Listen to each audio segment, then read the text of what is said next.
Welcome to Proudly Said, where we bring bold voices and real stories together. I'm John Hyland, Scouse, queer, and still trying to make sense of it all. And this space is for the stuff we don't always say out loud, though we probably should. Let's get into it. Welcome to another episode of Proudly Said. Again, I'm in OMG. Thank you so much to Alfie. The hospitality is fabulous. But I have to thank my guest because she asked the question this time, not me. So I'm here with the fabulous Carmen Sutra. Good morning. How are we? Is this your morning? This is my morning. Yes, I've just started work at the gorgeous time. It's like 9:30ish now. But yeah, just got here. 9:30 p.m. that is. Yes, absolutely. I haven't seen 9:30 a.m. ever since I finished doing G-Bar. You messing? 9:30. I'm not getting up at that time. We used to we'd finish at 8 in the morning and I'd get home at 9 and you're still a little bit awake, so I'd always be like, oh, I'm gonna get a Mackey's breakfast, and by the time you're in bed it's 10 a.m. I couldn't do it. It's interesting. So at time of recording we've just heard the terrible news about lovely Lavinia. So I went back and started looking at old videos from 10 plus years ago, and there's this video that I did as part of a uni project, so that's how long ago I'm talking. And I did a little thing one night in G-Bar, so I've got clips of Lavinia, I've got clips of Whitney Wydon, and then the very last shot is walking out of G-Bar as it closed. And I'm like, oh no, can't do it. So I can't imagine how you did it working. No, and that was it. That was when it closed at 7 a.m. as well, and obviously as it got bought over, they moved it to 8 in the morning. I was awake until 8. I was against my will. Awake until 8. I was against my will, but yes, I will be. I was for the wage you pay me, I will be there till that time. Absolutely. Oh my God. It was not well though. No, I couldn't do it. I couldn't do it. So I need to ask the question straight off the back. Carmen Sutra. Yes. I need to just ask that. What process did you go through to go? Because it's a clever name. If you didn't get it, look it up. So I was going through different drag names, and my first one was awful. It was AMA Tipsy, AMA Tipsy. And I drive to a lot of my gigs now as well, so I'm not. But I was going through different names, and I was at a barbecue, and my friend was like, do you like the name Carmen? I was like, I do like the name Carmen. She was like, what about Carmen Chameleon? And I think that sounds like someone's mum trying to sell necklaces on Facebook Marketplace. So I was like, I'm not doing that one, no. Carmen and Chameleon. Carmen Chameleon. And just like Men on Grindr, she comes as she goes. She comes as she goes. There might be a character for that, actually. I'll think about it. But I was like, no, I don't like Carmen Chameleon. And then it was just as I'd come out, as a gay man. I came out when I was 20. So it was quite late. And I'd just come out and I was like, I want to do drag. And I was like, I want something slutty, because I was in my slutty era. So I was like, Carmen Sutra, it's a book about sex, Carmen Sutra. And I was like, bang, bash. So was that the research though? What's dirty? Yeah, literally, I was like, what's that? A bit raunchy and a bit funny. And I feel like it works because the book isn't just about sex, so there's a lot to it. And I like to think that I can do a lot in drag, if that makes sense. So it's about the theory of sex, the theory of drag. The theory of drag. Theoretically, I'm doing a good job, yes. In practice, we'll find out. Oh, no, you know what? Not theoretically, I think you are doing a really good job, because in a combination of actually, hosting, singing, producing, you do a lot. It's, you know what, it is a lot, and all I get all the time is that I'm always working, but while the work's there, I'm always gonna take it, and I'm always gonna seize the opportunity while I've got it. But yeah, I like doing drag, and I like producing stuff, and it makes me happy, and it's good to make money from it's good. It's fab that I've got a job that pays my bills, and I really enjoy it. It doesn't feel like I'm working, even though I get a wage at the end of the night, which is always good. Always fabulous. Well, yeah, and try not to spend it all on the bar when you finish. No. Well, that was something I did yesterday. So I did 2 gigs yesterday. I did cabaret in Manchester, and then I usually DJ the Boudoir on a Sunday, but there's cabaret on, but the person couldn't make it, so I ended up doing it. So I got a bit of extra money, and I was like, with the extra money, I may as well go and get a few drinks. And then literally checked my bank balance this afternoon, and I went, that's not well, is it? Oh, what was the point of working last night? Yeah, I was like, well, that's. I was like, I didn't quite need to spend 40 quid in one bar, but here we are. And I'd been working as well, so a lot of them were free. I don't know how I spent 40 quid. 40 quid, mate. I was in Manchester the night and I don't drink, and my bank account from not drinking was not well. Oh, it's expensive. I love Manchester. It's a fabulous scene, but I feel like I've got to go Barclays to get a mini loan out every time I go. Honest to God, isn't it? Especially, it's expensive. I find it really frustrating. So I'll buy a 0% copper bag and it's £6. I'm like, there's no alcohol in it, so half the price, bitch. I know, it's crazy. Or a mocktail for £8. Mocktail. That's literally just fruit juices and maybe a bit of agave. agave syrup. It's just syrup, yeah. It's just syrup. It's crazy. So have you always wanted to do the full shebang performing? Because I think it's interesting at this day and age because there's lots of baby queens who just want to do the looks. Have you always wanted to entertain? Yes. So I've got a degree in drama. Oh, fabulous. So I think like I'd always been performing and doing something. And then I discovered drag by going to like a local show. And then afterwards I watched Drag Race. I think I had a bit of a reverse of it where I saw We it. like that. We like I saw that. it like locally first, and then I was like, let me watch this. And I like watched it. I think season 8 was the first season I watched. And yeah, so I've always wanted to like be on stage and perform and stuff like that. And then found drag. I went to a show and I went, I can do that. And here I am. Have you always been a singer? Yes, yeah. So I've always done like musical theatre, but I've never really enjoyed like dancing. Not a triple threat. No, absolutely not. No, I can sing, I can act, I can make a lovely lasagna. It's fabulous. I made one with corn the other day. Then my boyfriend was fuming. Oh, is it? When you said corn, I thought corn, the yellow thing. No, with corn. Oh my god, no, I'm not a psychopath, John. Lasagna with the yellow stuff that it just doesn't digest. Yeah, isn't it weird? It doesn't digest corn. I don't want to think about it. I do love a bit of corn though. Corn, it's so versatile, in it? Corn. You have corn on the cob. You can have it on a plate. You can have corn all the time. I love corn. This is not where I thought this was. You're asking me about dragon. I'm like, I love corn. Corn.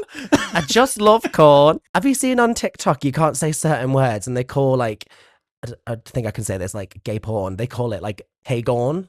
No. If you go for like TikTok comments, it's like, oh, is this pagon? I'm like, Or what's like pagon? segs. S-E-G-S. Yeah.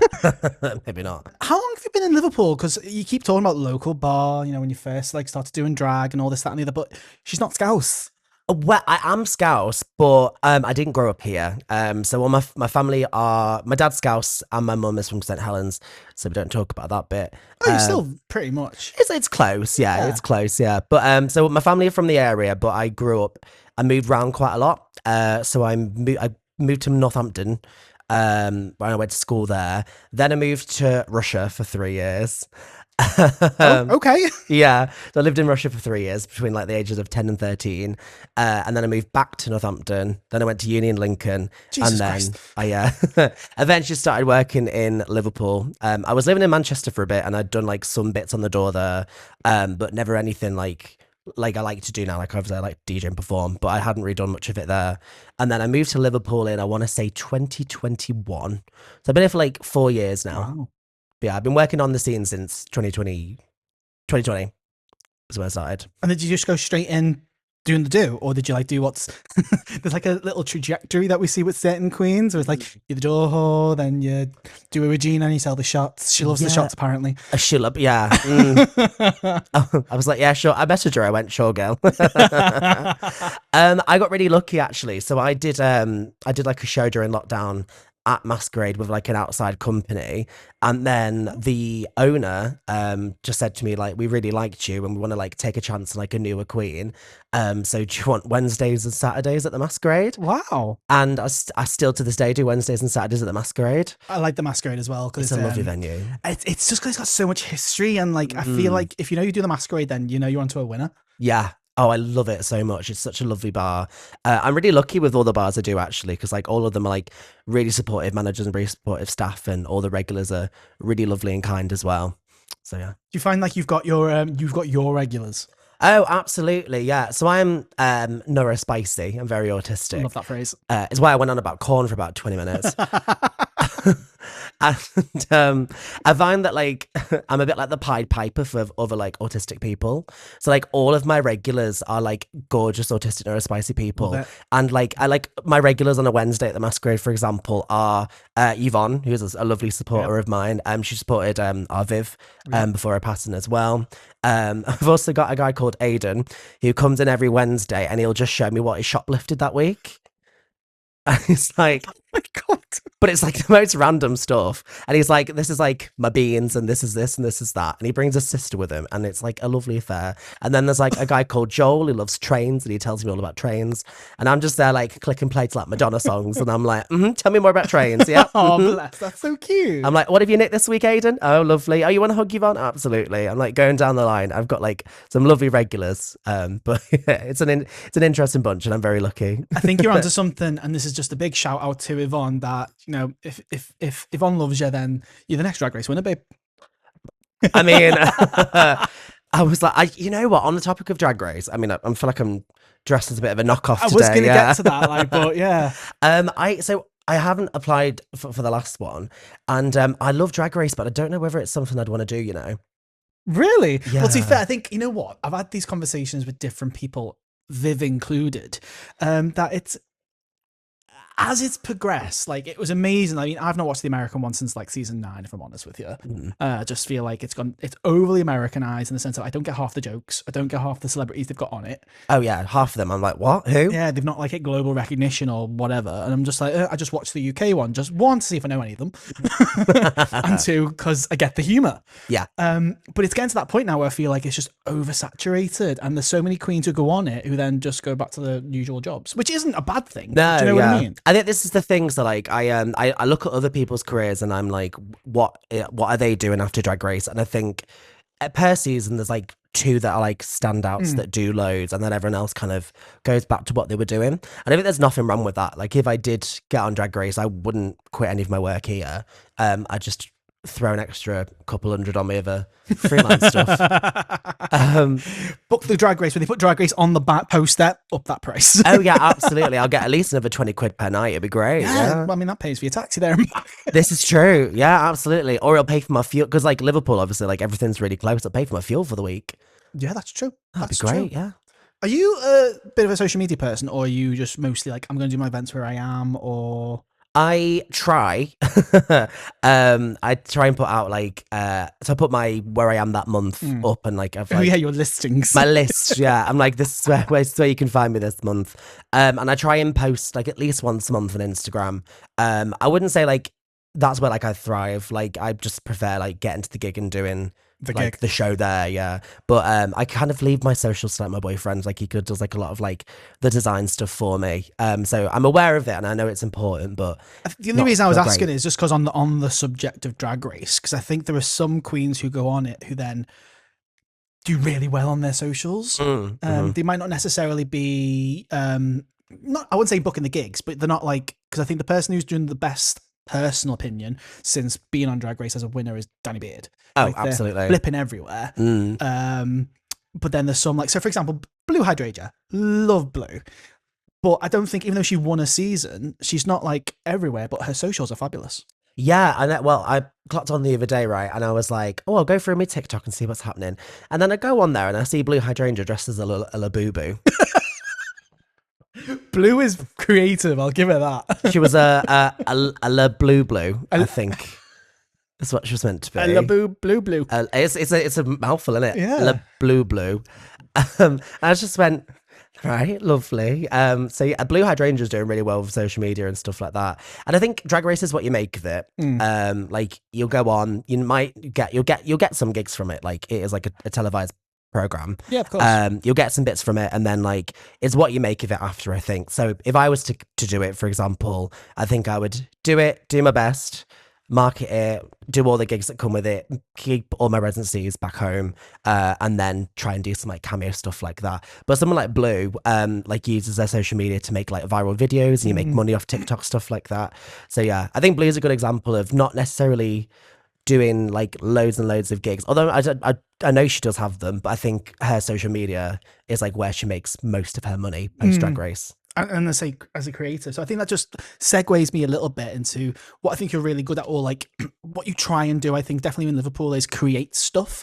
So you obviously had your cabaret show that you used to do last year, which you then kind of like had a rejig and things have changed. Now you're relaunching it just before Pride. It's the big cabaret, At the Big Gay Cabaret. the big gay cabaret. So just take me into like, because you seem to like that process. And in the same conversation I had with Genevieve, was like, that's hard work, mate. Oh, absolutely. And it's one of those like, you know, because it's self-produced, so I'm like looking at the ticket sales and I'm like, how much money am I going to lose doing this? Okay. But I think it's worth it. Like I don't mind losing a bit of money for creative products like that. But I think the reason I do stuff like that is Liverpool is the city that shaped my drag, and it's the city that shaped me. And I want to do something for the people that Yeah. like have been there for me and have like supported my gigs and supported my shows. So Liverpool has a lot, but it doesn't necessarily have like a big cabaret scene. No, it doesn't, and it's interesting because it's like it's constantly being compared to Manchester, but then things happen over here. People don't seem to support it. Yeah. I don't know if it's to do with the venues or the times they put them on or not. So the fact that you are trying to change that is a credit to you. Thank you very much. I appreciate that. And I just think there's people that do want it, and then there's a lot of people that just want to come and party. And I think there's nothing wrong with that. Like, different scenes are good for different things. Do you get what I mean? I think Liverpool and Birmingham are quite similar. I say that I've done 3 gigs in Birmingham, so I'm not an expert. But I think Liverpool and Birmingham are quite similar, where there's a lot of really talented drag performers, and there's a fair amount of venues. But I think that like sometimes the cabaret shows have like a bit of a smaller audience compared to like big parties. So I think both of them have like a market for cabaret, but you have to like kind of take the L. Like, you might not necessarily make loads of money from it. But like the cabaret at Boudoir on a Sunday does well. Yeah. I'm not biased. I'm not the host. Not that I'm not the host of it or anything. But like it does well on a Sunday, so I think people are interested. But I think that usually with cabaret in Liverpool, it kind of comes hand in hand with partying. And I don't think there's anything wrong with that. No, like, not at all. you know, people come to enjoy themselves in a club and they come to see their favorite drag queens and their friends. But yeah, I just want to do something that people couldn't see and enjoy. And I want to bring artists to Liverpool that they wouldn't see otherwise. Yeah. I think you've done that. I think the last one, was it just before Christmas? I think was the last one Oh, I want to actually, no, I think it was February. Yes, it was February, because we were going to do a Valentine's theme, and then I went, no, I don't want to do anything about February, love. the one where I won my toast machine. Yeah, because half the prizes, it was a collab with Heaven, and we were like, oh, we'll do like a bottle giveaway, and then I think like you nearly won a bottle, and I was like, John doesn't drink, so yeah. that's like the worst prize you could have gotten. And I was like, oh, there's money, and then you like gave it back to Sahir, and I was like clunkily trying to like give a little shout out to the charity on stage, having not prepared anything, and I went, Sahir House is a really good charity, and you should donate to them. Yes. It's more the fact that I just like kind of like poked my head to Aura, was like, I'm just gonna give it back because it's 30 quid, and I know the whole point of that is so the money goes back behind the bar, and I'm like, I don't drink, so it's not going back behind the bar. Yeah, to be fair, it's good that it like went to something like worthwhile to go in. So here's obviously like a great charity. I'm yeeting myself off a 400-meter building for them, so that'll be interesting. So when this goes out, you'll have done it. Yes, so it'll be interesting to know if no, I'm not going to say it. Don't jinx me. We're going to be doing a requiem. I've got to do Leeds Pride after. I'm looking for the. What you're doing like straight after? Yeah, I'm doing. So I'm falling off, not falling. Hopefully, I'm going down, which like I normally do. Going down a building, for charity, and then I think that's done by like 4, and then I've got to drive to Leeds, and I'm on stage 8 for an hour doing cabaret in Leeds for Pride. So is that a full? So again, this is kind of going back into your like performance element. So are you on stage for a full blown hour, or are you... Okay? Yeah, so I do a full hour cabaret. So I do different things depending on what I'm like being paid to do. So like usually if I'm booked for cabaret, I do like a full hour show. Right. So I go on, I make jokes. I'll make jokes that lead into songs, and then like get to know the audience, that kind of stuff. So I'm on stage for an hour, although I am the worst for running over. I did the cabaret boudoir last night. I fully did like an hour and 20. I just don't want to stop. No, but like I just love the attention. I'm not even gonna lie. I don't want to be one of those queens that's like, I just do it because I love giving back. I do. I love giving back, but also I love receiving as well. Adulation. I know. No, I love it. People start clapping for you, and I'm like, I thought that were wank, but thanks, babe. Cheers. She had a go. Yeah, I gave her a good whirl. Like last night, for example, I ended with Shallow because my boyfriend's mum was in the audience, and she loves Lady Gaga in A Star Is Born. I was like, I can do both parts. I can't. How did that go down? Like the Titanic. It was interesting. I tried to break the ice, and I went a bit too far, and I was the ice. It was interesting. But they still cheered. They enjoyed it. I still got the fee. I always ask for feedback after gigs as well. And I asked Adam, I was like, any feedback? Anything you want different for next time? He went, no, everyone loved it. And I went, oh, great. I thought that last song was awful, but brilliant. I'm glad they liked it. If you're on for an hour and a half, like what time is that about? Like 1? Oh yeah, so that would have been about 1:20. So to be fair, they were probably rotten. They're all rotten. Adam was probably done by the night. Yeah. So I'm like, yeah, it's fab, babe. Just carry on. Well, to be fair, he did message me again this morning. Afterwards when he woke up, he was shit. like, yeah, he was like, yeah, actually, I haven't got a job anymore. Sorry. Yeah, so we're taking stock, and we think Royal Serenity's going to come and actually host now. Yeah. They're like, actually, sorry, yeah. Katena's just gonna sleep, but she's gonna camp behind and she's gonna do the Sunday. Have you had some interesting stories from some cabarets that you do? Because I feel like there's got to be some. I'm putting you on the spot now. Sorry. What one does come to mind actually? So I was doing a cabaret gig in the Wirral. I did a cabaret I gig. don't know where the money is though. Well, this depends what part of the world though. Birkenhead, no. Parts of Cheshire, yes, lovely. But I did this gig and it was at like a swingers event slash. It was a weird. Oh, was it a townhouse? No, it was on the Wirral though. I will find it for you after this. It wasn't at Townhouse, but I've never been there though. I'm in a relationship now, so I can't end up going. I'll take him with you. Yeah, that'd be great. Couples activity. That'd be fun. But it was a weird one. It looked like a village hall. And it was like just near Birkenhead. I'd literally got like the taxi to and from it, because it was before I was driving. Got there and they said to me, "You'll be on stage at 7, but people won't start shag until 8." That was the brief. People won't start shag until 8, so you'll be fine. Yeah, so I went, all right, fine, I'll do my hour set, I'll be fine. So in the middle of me singing I Think We're Alone Now, all I hear is someone going, in the back room. And as the music stops, I'm like, oh, thank you so much, everybody. And then I look out and I'm like, oh, I can hear something. And we all the audience, all fucking 30 of them, turn round. And then we can just hear these people just going, boop, boop, boop, in the back. So while I'm trying to sing on stage, you can very loudly hear people shagging in the back.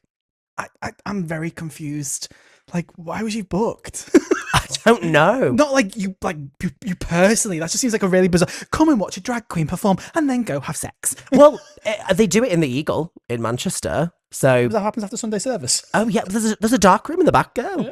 So people do it during Sunday service. You've got KY Kelly singing Mariah Carey like an angel, and then you've got someone in the back getting double fisted. Can I say double fist on this podcast? Yeah, I did. I've done it now. Sorry. I watched the one with Regina, and you're like, stop saying. And I mean, she did say the C word. You just said an action that. I just said an action. Absolutely, yeah. Oh my god! If people are going to get double fisted in the Eagle, they're going to get double fisted in the Eagle. So now I've said you can say it. You're gonna keep saying. Everyone at home, if you are drinking, take a shot every time I say double fisted. So, did you ever get invited back to that gig? No, not one time. I genuinely, I'd have to go through my emails and find out. I don't know how they came across me. That's so random. I do get some random ones though. I'm doing like a corporate pride event for like a young professionals thing in like 2 weeks time, and they just Liverpool. Yeah, and they just emailed me and they're like, oh yeah, we've seen you once before and we really liked you. And that's honestly how you get like a lot of these gigs, is people just wandering in, watching you and being like, I didn't think you were awful, would you like to do a gig? I'm like, yeah, if there's a fee, there's a honestly, if there's a fee, there's a me. I'll be there. Well, and I think, you know what, it's funny because as much as like I kind of wanted to disagree with Genevieve when she said this in her things. Like, obviously, she does the stuff that she produces, a lot of them being fundraisers, but she likes to say they're for bringing the community together and this, that, and the other. But also for newer queens, it's an opportunity. So, like, just do it. You don't know who's in that audience. Yeah, I like, agree. I agree, but also if you can pay. No, I do agree completely. I think It's like, not a criticism of you, Genevieve, just saying. I think you're awful. No, she's a really good friend of mine. Bless her. I love her. I sent her a message. I went, did you get asked to be on the podcast? And she was like, yeah. And she was like, obviously she does a lot of like events and she's like collaborate with yourself before. Yeah. And I was like, when's it my turn? When can I do it? And then she asked me. And I did ask her, literally voice noted you. And I went, hi, John. So you've had Genevieve on. When am I doing it? Poor Genevieve. Genevieve's a really good friend of mine. Genevieve, you're watching this. I think you're all right. And then she got the typical response. I say, you're on the list. Yeah. It's a very fucking long list. So I think like there is definitely a place like for, you know, the charity gigs and stuff. Like we all do them. A, because it's like it's good for the community, and B, also it's giving back to charity. So I think there's definitely a place for them, and that is a good opportunity for up and coming queens to get their like the face shown. But we also like when we can, you need to make sure you're paying at least something. That was why when I was running Sutra service, and it's something I'm probably going to do if we run another big gay cabaret, I did like a Sutra spot. Sutra spot. So it's like someone that's like up and coming on the scene, you get paid to do like one number. And come on, we had Annie Holes the Goal, who was our great drag name. She was our first guest, and she's now working at like Club Tropicana in Manchester, and she's like done cabaret at Garland and Blackpool, which is like one of the places that I perform as well.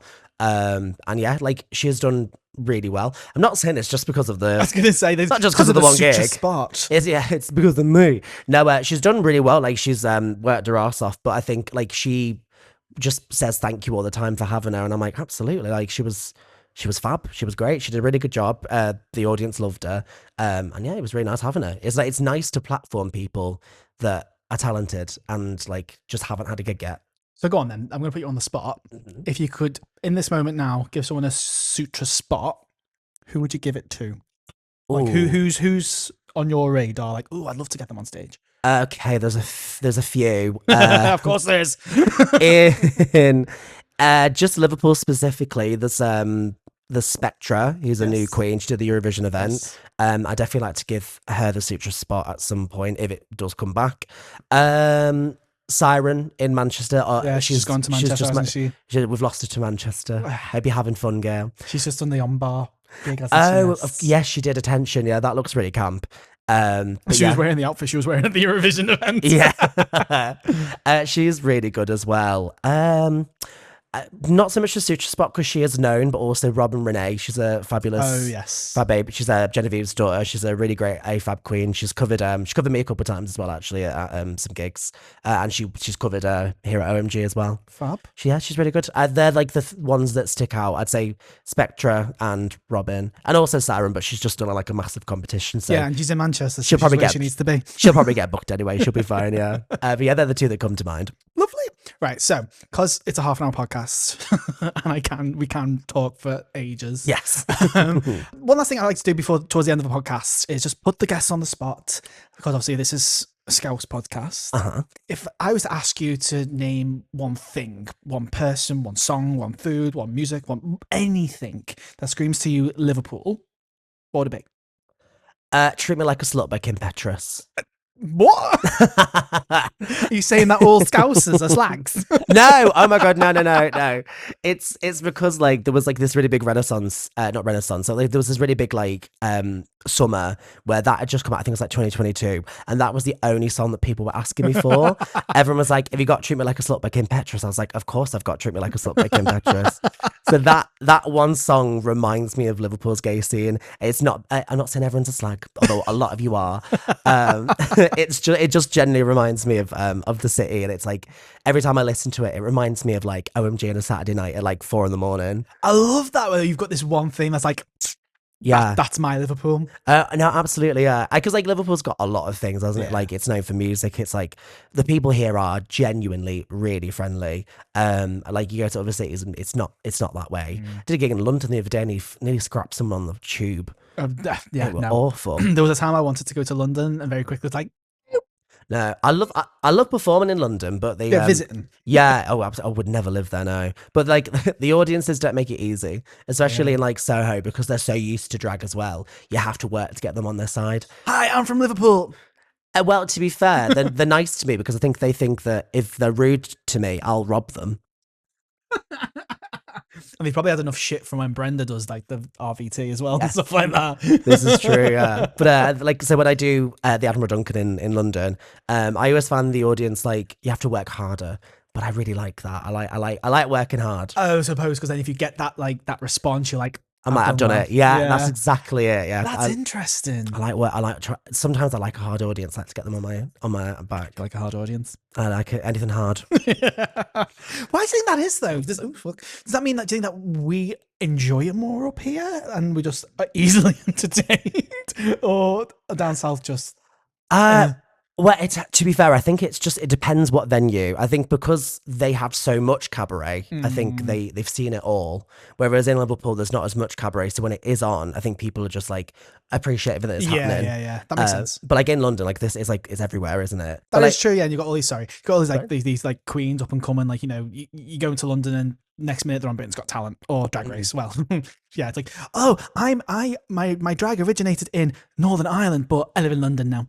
Oh, all London queens. Yeah, every one of them. It's like I was born in the Royal Navy, but I was made in Clapham.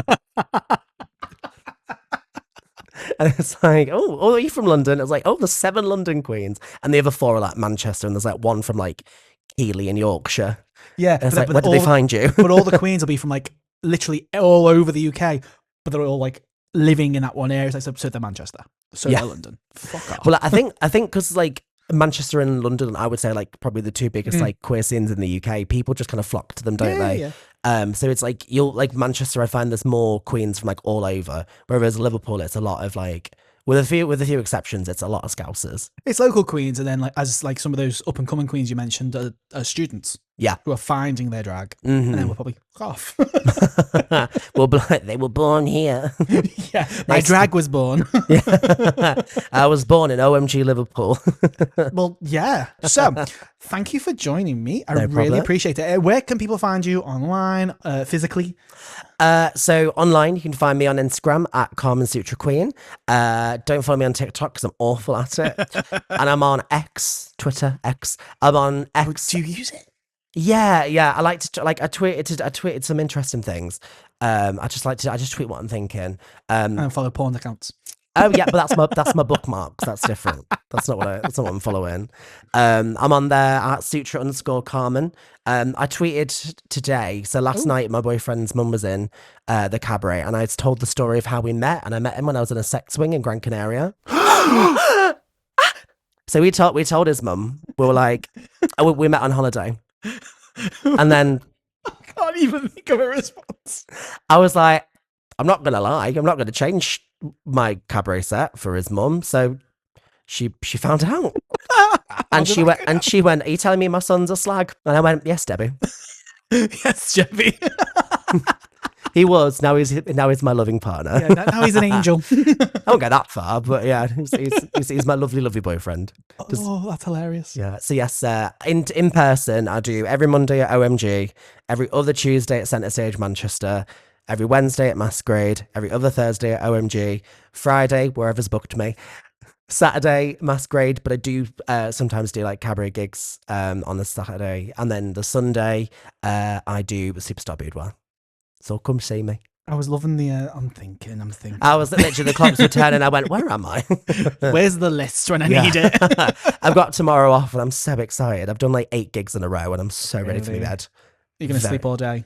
I'll sleep until about 1, and then all day to me. I don't even sleep till like 6 a.m. True. Fair. That's like an early night for me is like 5 a.m. I couldn't do it. It's weird, but like I'm here till 4, so like by the time I get home, I like a bit of time. I like to like zone out. Yeah, I like to like watch Netflix and like chill. Probably still got that ringing in your ears from the loud music. Yeah, absolutely. Yeah, I like to bug my boyfriend as well. Before I go to bed, I'll run through like different characters because I like to do like impersonations and stuff. This is your wind down. Yeah, I literally. So I've got like, it sounds like undiagnosed schizophrenia, but like I go home and I'm like, I've got a new voice. And he's got to listen to it. He's got to listen to it. Like I've got This is what you get for dating me. Yeah, absolutely. It's his own fault. He chose this. But I've got like this new one at the minute, and I can't remember what the name he gave it, but it was like an old Yorkshire man, and he doesn't like anything woke. That's the character. Okay. He's like, fucking hell, I'm watching the BBC. It's like that. And I go home and I'm like, Jake, what a new voice. Go on then. Well, he's just happy that Cilla Black stopped. Yeah, I think we're all glad Cilla Black stopped. How dare you? It was bad, but it was iconically bad. I was like, I enjoyed it. Good. It was bad to the point where I've managed to monetize it. Oh, well done. Thank you. Yes, well Thank done. you. Yes, yeah. That's the good thing. If something doesn't quite go your way, find a way to monetize it. That's the Carmen Sutra way. And that's the leaving message that we're going to have. That's the words of wisdom from Carmen Sutra. Thanks for joining us. If you want to find us on the social media, it's at Proudly Said. If you've got any questions for the podcast, I was being really defensive then. I'm folding my arms. I'm like, shut the fuck up, Carmen. Got any questions or want to reach out to the podcast at hey@proudlysaid.co.uk. And yeah, we'll catch you next time. Ta-ra! You've been listening to Proudly Said. If it meant something to you, pass it on. If it didn't, maybe it will one day. Either way, stay kind, stay loud, and stay proud.